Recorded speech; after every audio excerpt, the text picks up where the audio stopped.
Namaskar, hello and welcome to Sansad TV. I am Teena Jha with the news, your one stop for all that's happening across India and the world. First, the top stories of the day. Voting concludes for Uttarakhand and Goa elections. Healthy turnout for 55 seats in UP's second phase polls. Campaigning intensifies for third phase in Uttar Pradesh. Prime Minister Modi addresses public meeting in Kanpur Dehat. Rahul Gandhi, Arvind Kejriwal campaign in Punjab. ISRO clocks first successful launch of 2022. Places radar imaging satellite EOS-04 and two others on board PSLV C-52 in space.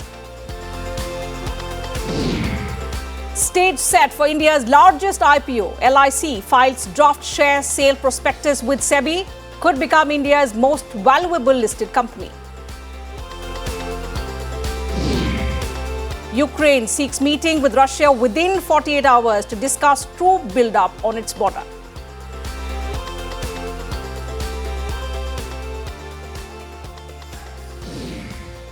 Well, before we get into the details of the big stories, a quick check on what else made news through the day.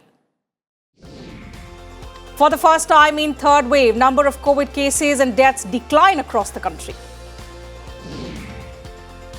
Supreme Court to resume physical hearings on Wednesday and Thursday, continue hybrid mode on other days.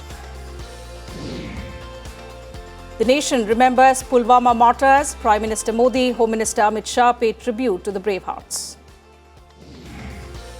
Bihar lifts all COVID-related restrictions. Public transport, parks, schools to operate at 100% capacity. Sensex crashes 1,747 points on global sell-off over Ukraine-Russia tensions. Finance Minister Nirmala Sitharaman says government RBI will take joint decision on cryptocurrency. Home Ministry recommends ban on 54 Chinese apps citing security concerns. US to reopen embassy in Solomon Islands amid moves to counter China. Biological E seeks emergency use for COVID-19 vaccine Corbavax for 12 to 18-year group. Stephen Smith suffers concussion, will miss rest of Australia-Sri Lanka T20 International Series.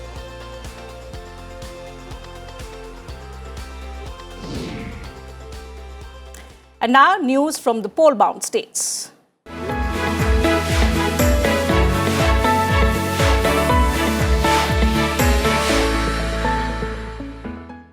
Elections ended in Uttarakhand and Goa. Second phase elections in Uttar Pradesh were also held today.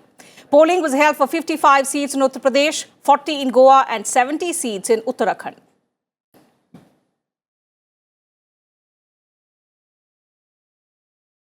In the 55 seats of Uttar Pradesh, spread over 9 districts, elections were held under COVID protocol from 7 a.m. till 6 p.m.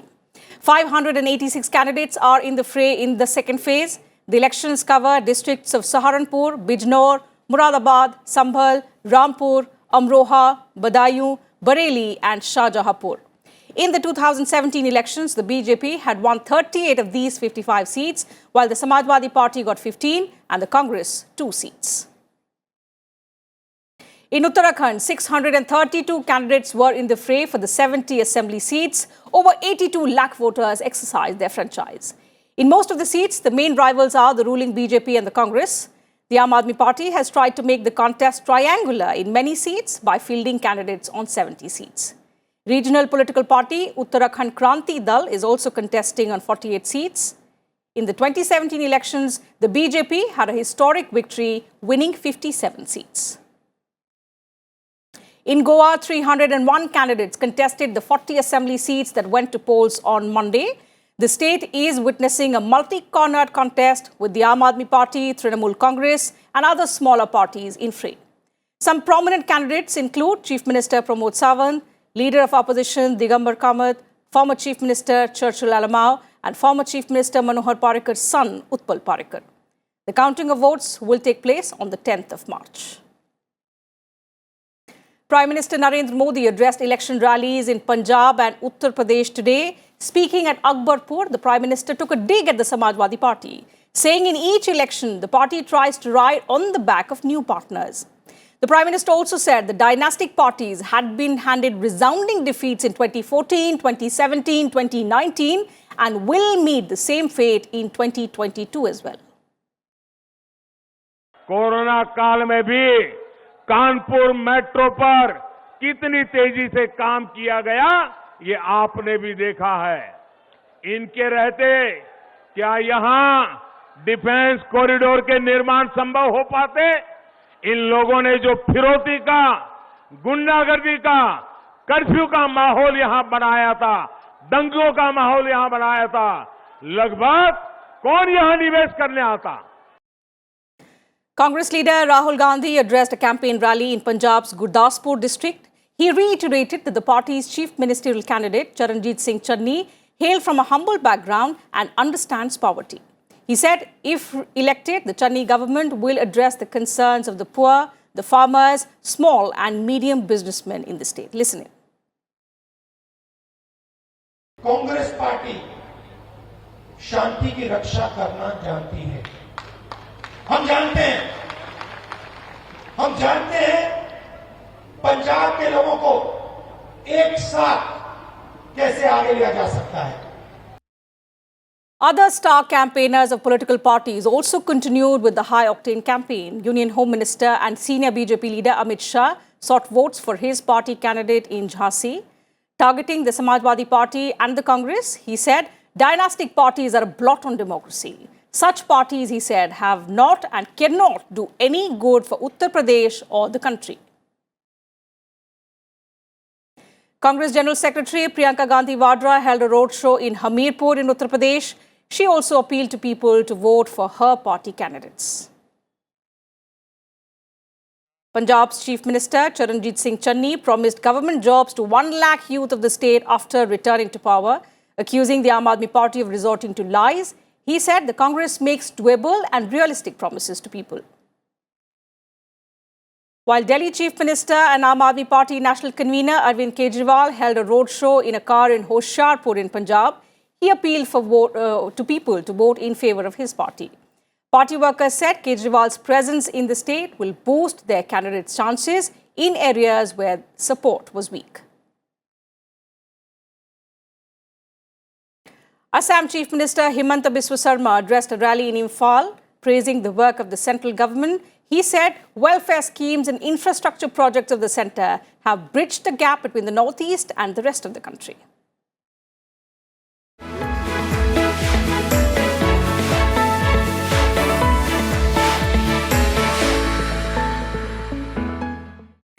From elections to Parliament, both houses will reassemble for the second part of the budget session on the 14th of March.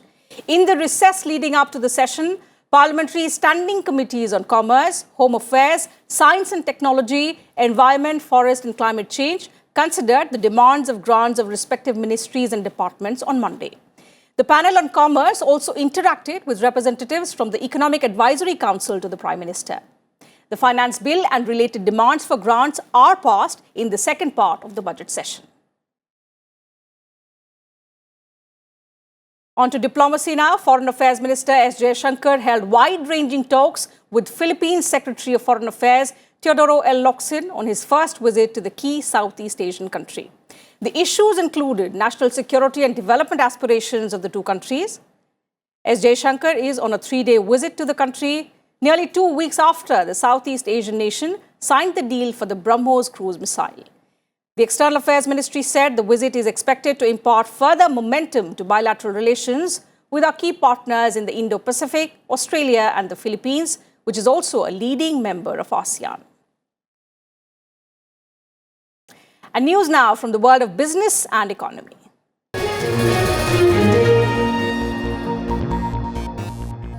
Retail inflation accelerated to 6.01% in the month of January, the highest in 7 months, from 5.59% in December 2021.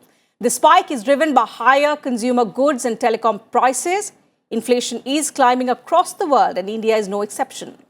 The Reserve Bank of India is expecting retail inflation to come below 4.5% in the next fiscal year, beginning April 2022 at 12.96%. Wholesale price-based inflation eased in January after being recorded at 13.56% in December 2021. This is primarily due to rise in prices of mineral oils, crude petroleum and natural gas, basic metals, chemicals and chemical products, and also food articles. Finance Minister Nirmala Sitharaman addressed a post-budget meeting of the Reserve Bank of India's Central Board on Monday. She said the RBI and her ministry are working in close coordination on every matter, including cryptocurrency, adding that the government has the sovereign right to tax profit from cryptocurrency transactions. With the RBI and the ministry, not just on crypto, but on every other thing as well. I think in the last few years you would have noticed that there is complete harmony with which we are working, respecting each other's domain, also knowing what we have to do with each other's priorities, and in the interest of the nation. The stage is set for India's biggest initial public offering by March end. Life Insurance Corporation of India has filed its draft share sale prospectus with the capital markets regulator SEBI. LIC plans to sell 316.25 million shares, about 5% of its total equity base. LIC has an equity base of 6.32 billion shares, over 29 million policyholders and 1.3 million agents. The pricing of the IPO is yet to be decided, but policyholders and employees may get a discount. After the listing in March, LIC will be one of India's biggest publicly listed companies. LIC's IPO also holds key to the government's revised disinvestment target of 78,000 crore rupees for this financial year. There is a positive buzz in the air that the government has committed itself and it's showing it. And because the way in which, in a way, it has been tailored, policyholders are going to get a share, retail investors are going to get a share, and there's this biggest IPO coming out. So there is just an air of positivity which is so required when you're doing some things with the stock market. Well, the Union Home Ministry has recommended a ban on 54 Chinese mobile applications that pose a threat to India's security. An Information Technology Ministry statement said these 54 apps allegedly obtain various critical permissions and collect sensitive user data. They also misused real-time data and transmitted to servers located in hostile country. The banned applications range from music players to selfie cameras, app locks, notepads, gaming, video chat, among others. The IT Ministry said some of these applications can carry out espionage and surveillance activities via camera or mic, accessing fine location GPS, and also do malicious network activity similar to previously blocked applications. And time now for what's making headlines around the world.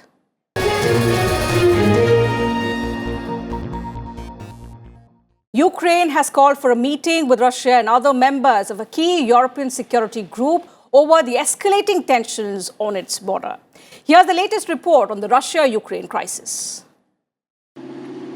Ukraine has said Russia is ignoring requests to explain its troop buildup on its border. He said the next step is to ask for a meeting within the next 48 hours for transparency about Russia's plans. The US claims Russia's military buildup has reached a point where it could invade at short notice. Ukraine, on the other hand, received a new shipment of military aid from Lithuania, including Stinger missiles. More than a dozen nations, including Italy, have already urged their citizens to leave Ukraine. The Ukraine National Guard is holding military training for residents to teach them self-defense in case of an attack from Russia. German Chancellor Olaf Scholz is meeting with Ukraine President Zelensky in Kyiv and with President Putin in Moscow. He has warned of severe economic consequences for Russia if it should launch any invasion. Bureau Report, Sansad TV. In other global news, the police are clearing protesters near the busiest US-Canadian border crossing to end demonstrations against COVID-19 restrictions that have hurt the economy of both countries. Arrests were made and vehicles towed on Sunday near the Ambassador Bridge linking Detroit to Canadian auto plants. Canada has already eased many public health restrictions like mask rules and vaccine passports as the Omicron surge levels off. Farmers in central Greece on Sunday blocked the highway with tractors and poured cans of milk on the ground to protest against rising energy costs. Hundreds of tractors were parked on the major transport route outside the city of Larissa as part of the protest. The farmers are demanding the abolition of the electricity price adjustment clause, which the government says reflects changes in oil and natural gas import prices. Hundreds of demonstrators gathered in central Tunis to protest against recent measures taken by the Tunisian President Kais Saied. Last weekend, Saied announced his intention to replace the Superior Council of the Judiciary, claiming suspicions of corruption and mishandling politically charged cases. On Saturday, he nominated a new council. Said's critics called the move a power grab that some dubbed a coup. And now the news from the world of science and technology.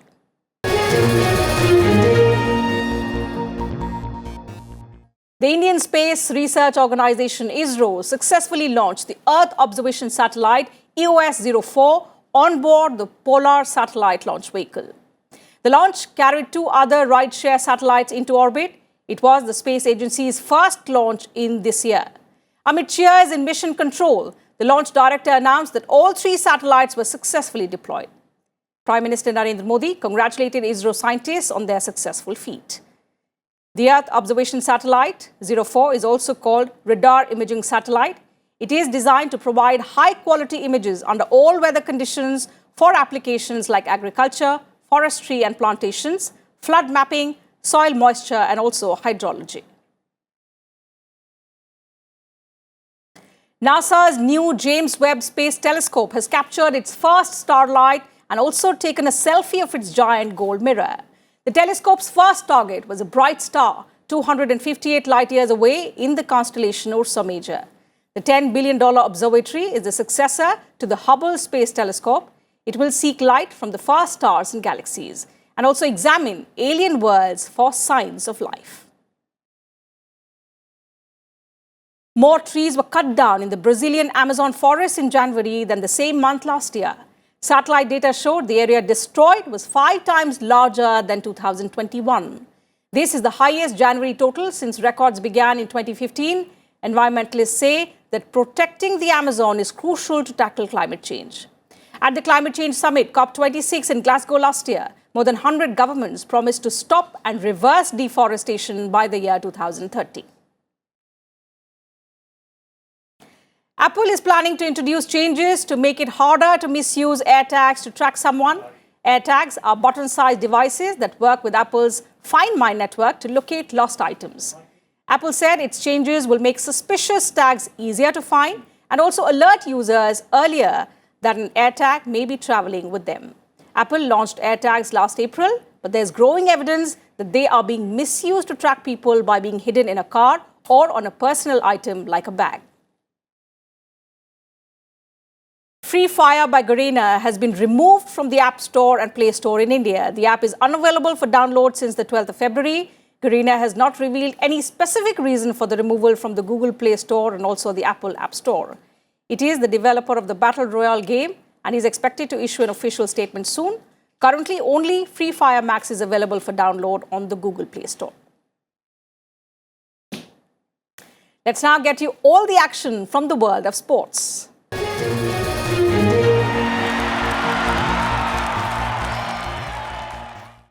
Let's start with cricket. Former Australian skipper Steve Smith will not play the rest of the T20 series against Sri Lanka due to a concussion. Cricket Australia said Smith will take 6 to 7 days for recovery. Smith sustained an injury to his head while trying to save a 6 in the final over of a thrilling chase in Sydney yesterday. The third T20I will be played in Canberra tomorrow. Drag flicker Harmanpreet Singh scored 4 goals to help India demolish South Africa 10-2 in the men's FIH Pro League hockey in South Africa. Olympic bronze medalist India were beaten 2-5 by a lower-ranked France on Saturday. India will next face Spain in Bhubaneswar.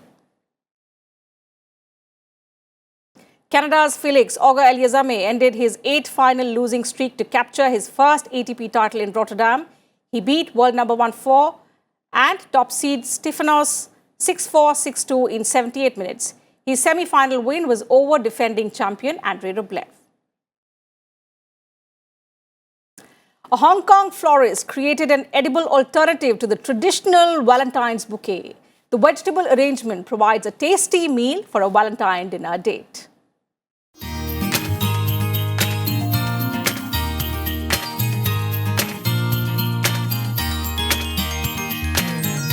Florist's work is selecting leaves and blooms for a bouquet, not of roses or lilies, but vegetables to create a waste-free Valentine's gift.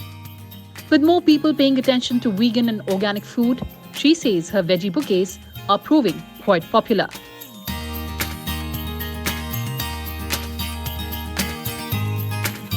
But the niche trend has its own challenge in a city like Hong Kong that doesn't have a lot of options for organic produce. When Kate gets an order, her customers usually indicate their preferences. She then works for the right color tone. Customers like Betty find the bouquets nice looking and a practical gift.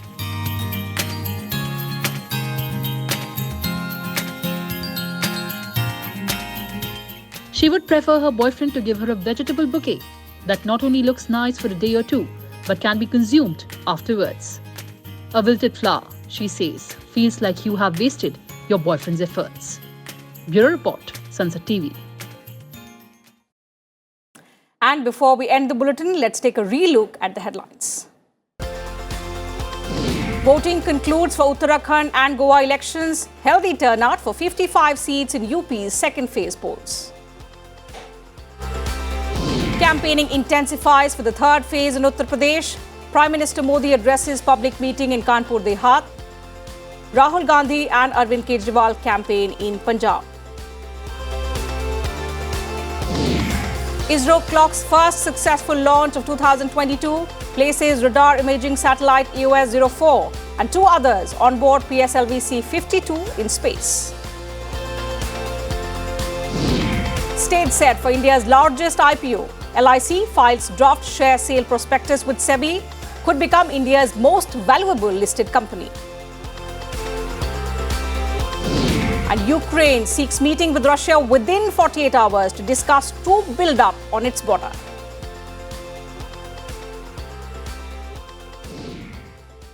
So that's it from us in this bulletin. Thanks very much for your time.